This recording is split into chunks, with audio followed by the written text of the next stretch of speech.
Salam, salam, outsider, le débrief commence maintenant. Arsenal fait match nul aujourd'hui 1-1 face à Brentford. Manchester City l'emporte 5-2 face à Crystal Palace. Et de son côté, le Bayern Munich fait 2-2 dans le classiqueur. C'est comme ça qu'ils appellent ça, der Klassiker, face au Borussia Dortmund. J'ai envie de parler un tout petit peu en ce samedi. Vous-même, vous savez, on a passé une très belle semaine. Tout s'est très bien passé au niveau de l'Emirates avec Arsenal. Victoire 3-0 face au Real Madrid. Depuis 48 heures, j'entends les Madrilènes dire qu'ils préparent, j'ai envie de dire, un tout petit peu l'enfer à Madrid, qu'ils vont nous faire vivre une remontada, qu'ils vont nous faire souffrir, qu'on va rien comprendre, que l'ambiance va être incroyable et tout. Ça concerne que le Real n'a pas encore joué ce week-end. Cependant, Arsenal a joué à domicile. On a fait match nul 1-1 face à Brentford. Si tu regardes en tant que tel le match, je suis pas satisfait. Je suis pas heureux. Je suis pas content. C'est fatigant. La semaine prochaine, si on perd, je pense, notre match et que Liverpool gagne, peut-être ils sont déjà champions. C'est pas sérieux. Cette saison, franchement, même si c'est vrai qu'en Ligue des Champions, en ce moment, on est en train de se gérer, Arsenal devait être une équipe qui devait jouer le titre jusqu'à la fin de la saison. On avait l'opportunité de le faire. Malheureusement, il y a eu des blessés, il y a eu des hauts et des bas, surtout ces dernières semaines. On a perdu trop de points. C'est quoi tous ces points qu'on a perdus ? C'est quoi tous ces points qu'on a perdus? Des matchs nuls ici, Manchester United, Everton, Brentford. On a perdu tellement de points lors de ces dernières journées. Ça fait combien de temps même on n'a pas gagné plusieurs matchs d'affilée en championnat? C'est pour dire, en fait, c'est une équipe d'Arsenal qui en championnat aujourd'hui est en train de galérer un tout petit peu, toujours perché à la deuxième place, sûrement qualifié pour la Ligue des Champions la saison prochaine. Il n'y a pas de problème. Malheureusement, à la fin, il y a de quoi être déçu. Donc, l'euphorie de la Ligue des Champions est toujours là. On est content d'avoir tapé le Real Madrid. On attend de jouer le match retour face au Real. Mais entre-temps, quand même, il y a un tout petit peu... C'est amer. C'est amer, voilà. C'est amer. C'est pas aussi sucré parce qu'on a fait match nul face à Brentford. But de Thomas Partey, top performance de la part de Declan Chep, encore une fois au milieu de terrain. Semaine extraordinaire de la part de Declan Rice. Aujourd'hui, c'est lui qui mène le pressing offensif. C'est lui qui fait tout, en fait. C'est vraiment lui qui fait tout. Il est au four et au moulin. Relance de Raya. Declan Rice récupère le ballon dans sa moitié de terrain. Il traverse le terrain, mais comme un cheval, franchement. Lui-même, il ne sait faire que ça, courir. Il court pendant quoi? Peut-être 40 mètres, 50 mètres, je ne sais pas. Superbe ouverture pour Thomas Partey, frappe de Thomas Partey, but. C'est bien joué. Thomas Partey est en fin de contrat. J'en ai parlé cette semaine dans la vidéo que j'ai faite avec Willou dans le top 10 des joueurs en fin de contrat en disant que Arsenal devrait peut-être le garder parce que cette saison, franchement, il a été pertinent. Aujourd'hui, il était dans cette position de latéral. Encore une fois, il a fait un bon match. Donc du coup, franchement, au niveau d'Arsenal, j'ai envie de dire que, voilà... On a fait un match relativement correct, on a claqué un but, on a pris un but, c'est un peu logique, cette équipe de Brentford-là, elle est bonne, c'est dommage, manque d'attention et de suivi dans la surface de réparation et Brentford en a profité. C'est Wissa qui claque, je pense, son 15e but de la saison en Première Ligue cette saison, je ne sais même pas. Wissa, il a mis 15 buts. Il a mis 15 buts cette saison, donc voilà, c'est bien. Top saison de sa part, lui et Mbeumo, deux attaquants extraordinaires. Arsenal, cette saison, c'est une équipe qui a galéré en termes de buts. Franchement, je pense que on a marqué 56 buts, si je ne m'abuse, cette saison. Faut que je regarde le truc. Arsenal, on a marqué 57 buts. 57 buts. C'est pas mauvais, mais c'est loin des 71 de Liverpool. Tu regardes une équipe aujourd'hui comme Nottingham Forest, ils ont marqué 51 buts. Tu regardes Nottingham et tu n'as pas dans ta tête un attaquant qui te sort. Oui, il y a Chris Wood, on sait, d'accord, ok. Il y a les boys, les Elanga et tout ça. Mais Nottingham a marqué 51 buts, on n'en a mis que 6 de moins que eux. Donc, offensivement parlant, on a anormalement galéré cette saison et ça s'est vu dans ce match-là. C'est pour cela qu'on n'a pas mis plus qu'un but. C'est pour cela que nous tous, on sait, Kai Havertz nous manque, Jesus nous manque, Jesus nous manque. Il y a tellement de joueurs importants offensivement qui nous manquent. Saka vient juste de revenir, il y a une occasion, il doit claquer un but à 2-1, il doit marquer, il ne se gère pas, il n'est pas assez lucide, rapide pour frapper ce ballon-là après l'erreur de Flecken. Bref, c'est dommage. C'est dommage. Donc voilà, 1-1 face à Brentford, il n'y a rien à dire. Je pense que c'est normal. Tout est normal jusqu'à présent. On attend de voir comment on va se gérer la semaine prochaine à Madrid. De son côté, Manchester City a gagné 5-2 face à Palace. Match très important. Pourquoi? Parce que la course à cette saison en Première Ligue, le top 5 va en Ligue des Champions. 1, 2, 3, 4, 5. Ils vont en Ligue des Champions. 1, 2, on sait, Liverpool, Arsenal. 3, 4, 5, c'est serré. 6, 7, 8, ils courent après le 3, 4, 5. Donc du coup, ça fait environ 5 à 6 équipes, je pense, qui se battent pour 3 places de Ligue des Champions en ce moment. Ce qui rend les choses très très intéressantes. Donc Manchester City n'avait pas le choix que de battre aujourd'hui Crystal Palace. Palace est une équipe qui joue quand même relativement bien. Ils ont eu des hauts et des bas cette saison, mais de temps en temps ils sont quand même assez surprenants. C'est une équipe aussi qui a un, comment on appelle ça, qui est un tout petit peu une genre de bête noire pour Manchester City. C'est arrivé au courant des années Guardiola que Palace vienne et surprenne City dans certains matchs. Donc du coup on commence le match 2-0 Crystal Palace. 2-0 Crystal Palace. Eze qui rentre, la défense qui recule, les gars ne se gèrent pas. Chris Richards qui vient, qui claque un but sur un corner. Ederson, la sortie, elle est cataclysmique. Le marquage, tout ça, c'est pas sérieux. Bref, City retombe dans ses travers à domicile. Mais City s'est réveillé grâce à qui? Grâce à Kevin De Bruyne. C'est sa dernière saison. Il va partir. C'est terminé. C'est la fin d'une histoire, mais une histoire exceptionnelle avec Kevin De Bruyne à Manchester City. Aujourd'hui, son match est sensationnel. C'est De Bruyne, il a claqué un but, je pense, n'est-ce pas? Il a juste claqué un but. Il a fait une seule passe décisive. Mais tout le match, c'est presque lui. C'est lui qui a pris les boys, il les a amenés avec lui en disant « Venez, je vais vous amener vers la victoire ». C'est un Kevin De Bruyne qui joue chaque match maintenant comme un jubilé. C'est normal, c'est la fin. Vous connaissez, Manchester City, on a eu des grands joueurs. Guardiola, on a eu des grands joueurs et des grands leaders. On se rappelle ici de David Silva qui était tout simplement incroyable. David Silva, c'était le joueur des joueurs. Je me rappelle.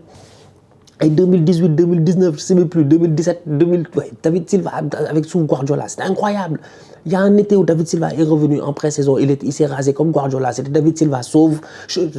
David Silva chauve et Guardiola chauve. Les deux ensemble, mais c'était bien avant les années Ten Hag et la calvitie de Maresca. Franchement, c'est-à-dire que c'était incroyable. Donc aujourd'hui, quand je vois Kevin De Bruyne partir, ça me fait penser au départ de David Silva, ça me fait penser au départ de Yaya Touré, ça me fait penser au départ de Sergio Aguero. Bref, une belle génération de Manchester City qui, pendant ces 15 dernières années, nous a quand même traumatisés à différents égards. Donc du coup, top performance de la part de Kevin De Bruyne. Aujourd'hui, il a vraiment mené cette équipe offensivement. Gundogan a claqué son but. Kovacic aussi est venu marquer son but. Le petit Makati qui marque sur une passe décisive de Ederson. Ederson de temps en temps. Ederson, quand il faut être gardien, il est nul.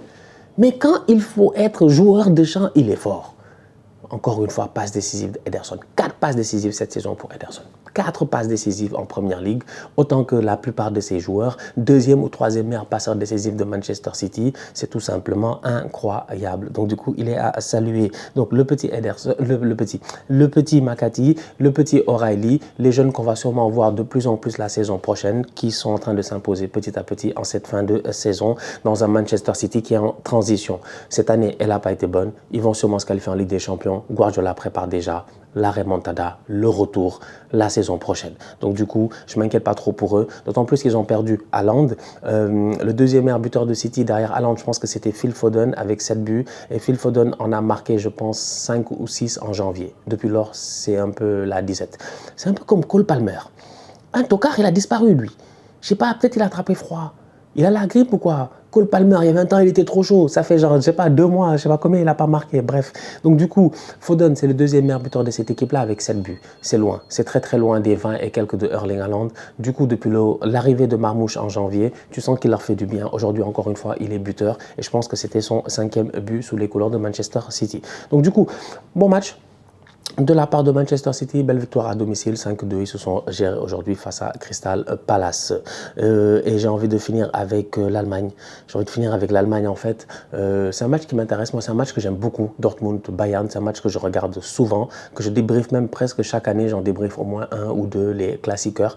Dortmund-Bayern, cette année, c'est un match assez intéressant parce que Dortmund a perdu 4-0 face au Barça. Ils se sont fait taper.